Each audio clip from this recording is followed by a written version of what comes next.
So everybody's doing okay today? Good. Okay. So the second part of chapter 3, this is the very nice, important part that we need to discuss, right? Psychological, social implications of puberty. So we talked about all biological, which is important too, but more so with this psychological, social aspects of puberty, because that really influence how they think, how they feel, right? Okay. Arai adolescents report heightened emotionality. Is that true? Yeah. Remember your days when you were Arai adolescents. Were you emotional? Pretty much so, right? That's just the way we go through it to be an adult, right? But then some of us still can be emotional for certain things, some events and so forth, right? But that's the time we fluctuate with our mood and then emotions a lot. So they may experience more extreme states of emotion and a wide range of emotions too. Good relationships with parents can buffer stresses of adolescent life. So for most adolescents, okay, closeness with parents temporarily decreases and conflict increases with puberty. Of course, so many changes, and then parents are the safest adults that they can basically be so emotional about. This can vary with ethnicity too, though. Any examples or personal experiences with your parents when you're growing up? Like my ethnicity is Japanese, so mine was, I had this 1 year early adolescence. I was calling their names. I'm banging the door. Like I had an attitude for 1 year. And my parents are so patient, very patient. They knew I was going through a lot with emotions and stuff. After a year, my father yelled at me, "That's it!" And it hit me, like reality hit. And I said, "Sorry, I was moody. I was so emotional. I was not nice to you."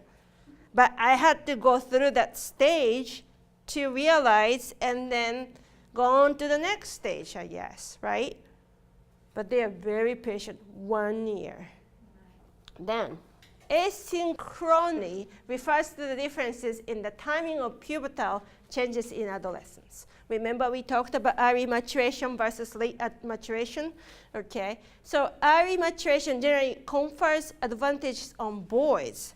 They are more likely to achieve success than peers undergoing late maturation. However, some studies showed that early maturers may engage in behaviors posing health risks or in delinquent activities.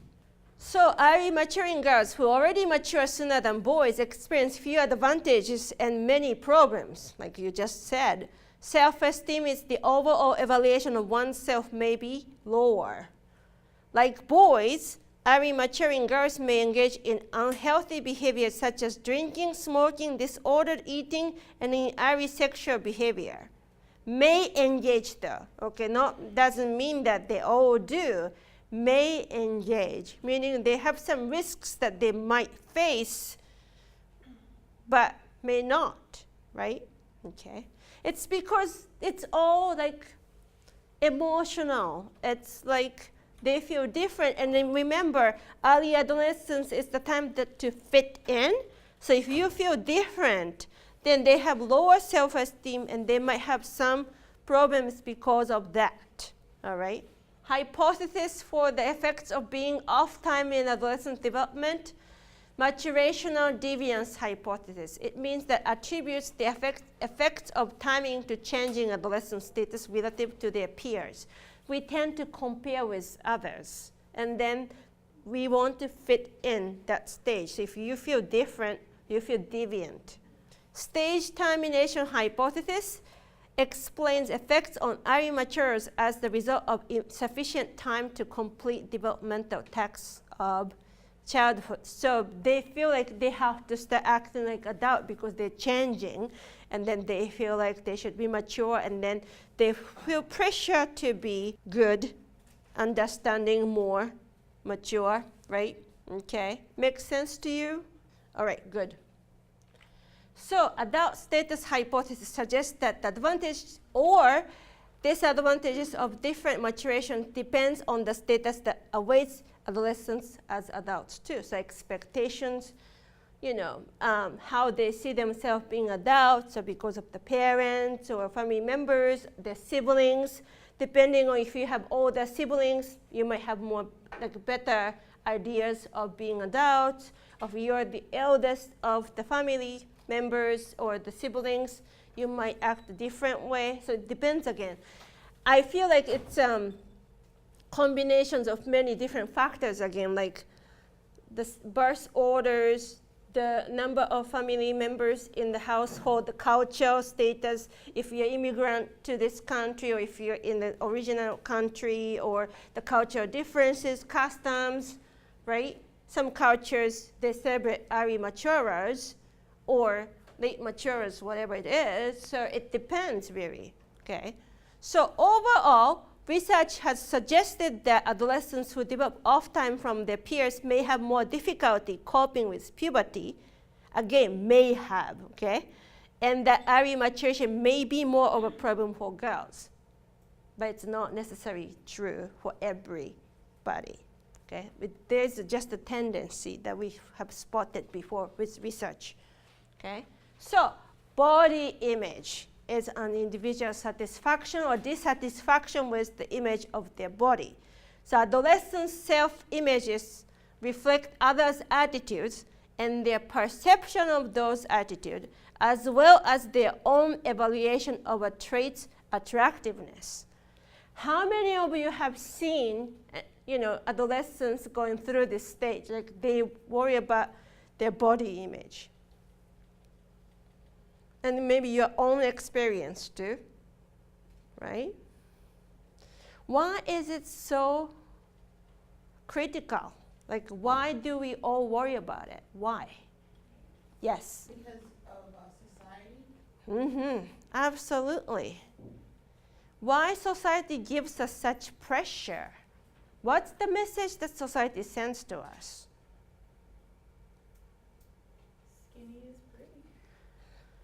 Skinny is pretty or skinny is beautiful. But, we see magazines, right? They use Photoshop, right? They make like tones and then they look skinny. Can you imagine adolescents, boys and girls, boys too, eating disorders, the number of eating disorders among boys has been increasing over time because of those body images that media represent. And they always change the image by Photoshop or other software. It's not the real body, but they create that image. Thinness is beauty, pretty, okay, being slim is pretty, right?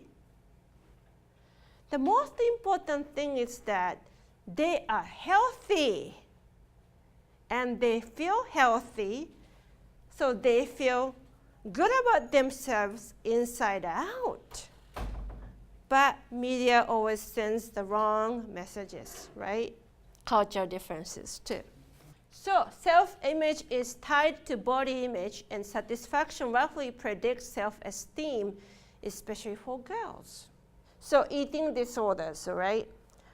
90% of adolescent girls or young females and 10% adolescent boys, young men, suffer from eating disorders. Why is that big discrepancy there? Why more girls suffer from eating disorders than? They're usually judged by how they Yes, women or girls are usually judged by physical appearance more than boys. Why is that? I was gonna say, like, when a girl, you can see what she has, like, right off of nothing. I don't know. Right. Like, Why? I mean, girls are more dramatic too. Like, that every little thing, oh, I'm getting fat. Like, Yeah. That's true though, right? We tend to more react by other people's comment too, maybe, if it's a body image, right? That's not fair. Why women have to be judged by how we look? Why? Unfortunately, the expectations are different for men and women. I know. Men's expectation is for them to be strong and for them Yes, to make money. financially stable A woman, woman's expectation is for her to be well-mannered and look attractive. right? So we have to change that, right? We have to. The problem is our society still holds on to a lot of the expectations it used to have. Yes. Women tended to stay home and they had way more free time, even though they were caring for kids and things when you're at home all day and not. But now women who have jobs and children and work, like, and everything, they still expect them, like, why aren't you done up in the morning still? Yeah, exactly. Then boys tend to have more positive body images than girls, particularly girls who have internalized the ideal body image in mainstream media. You all know we already got this idea. Important exceptions exist among different ethnic groups. Again, culture's perspectives.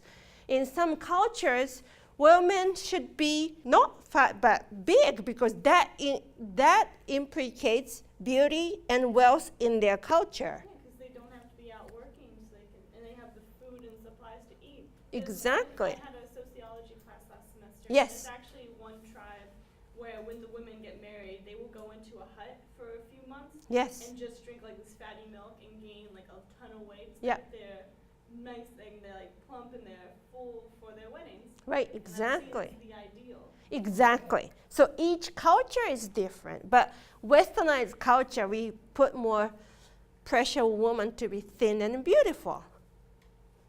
So it's very cultural too. You're right, excellent. So here's the table, percentage of body satisfaction among adolescent girls differing in ethnicity. So as you can see, Hispanic adolescent girls tend to have low body satisfaction, 80.2, followed by Asian American, European American, African American, and mixed ethnicity. But overall, the number is much higher with low body satisfaction. Nobody likes their body. I know. Self-image, body image usually correlate, right? I think it's very important to send them universal message that being healthy is more important than being too slim or being too big, right? Because if you don't feel healthy, then you can be good. You cannot be good to yourself, and then you can't have good self-esteem, in my opinion. But media always send the wrong messages. So adolescents, through quite healthy, must make several health choices, including under their own control. So behaviors can reflect lifestyle choices that will either contribute to good health throughout life or impair health prematurely. All right. So nutrition is an important health choice, yet many adolescents eat erratically or poorly. So in the US, this reflects on all age groups. Nearly half of all meals are eaten in restaurants, mostly fast food chains. So that's why they're trying to change cafeteria food to be healthy, right? And they try to get rid of the soda machines and candy bar machines, right? And try to put more fruits, like healthy meals, right? And adolescents typically consume excess fat, sugar, and salt, which increases the risk of becoming overweight. Because being overweight is a problem, okay? In the United States, 60% of people are overweight or obese. Yes? But isn't it true that certain, like, fast food restaurants and junk food tend to be a little bit Cheaper, exactly right. than the healthier alternatives? Yes. Like, since most kids, they don't get paid a lot because they're a big child wise. Yes, But they only buy what they can afford. exactly. Very good point. Because who doesn't want to get this $1 menu or deal? It's so cheap, affordable. The food is still tasty, although it might not be healthy. And go to Whole Foods. Get the organic, like, lettuce. How much is it now? Maybe $5 instead of just the regular lettuce, $1. I had a teacher that called Whole Foods whole paycheck. That exactly. Yes, if you go to Whole Foods, we spend more money. less food we get. That's definitely the big factor. Economical situation too. Can we afford healthy food? Many of us can't. It's just too expensive.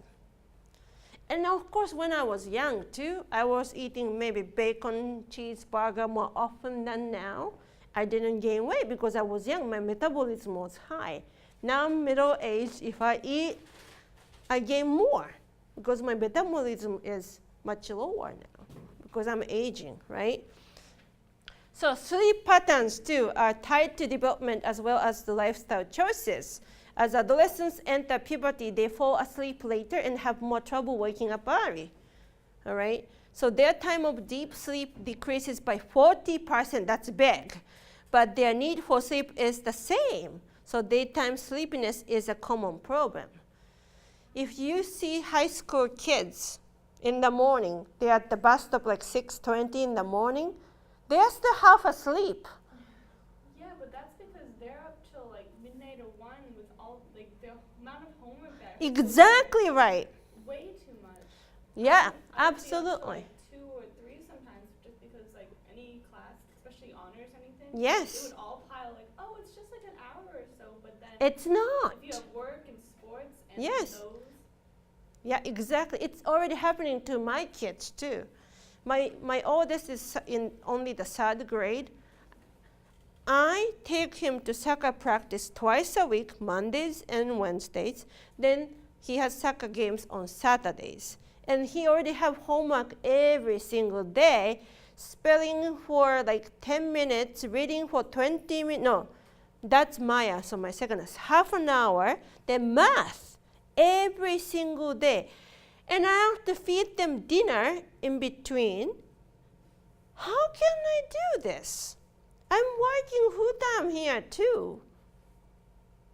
So that's a dilemma right there too. And I'm like, okay, you guys go to bed like 9 o'clock. You need sleep. You get up early, do their homework. And that's what they do. Sometimes that works. And sometimes I say, just do the reading 15 instead of 30, that's fine. It's the quality, not the quantity.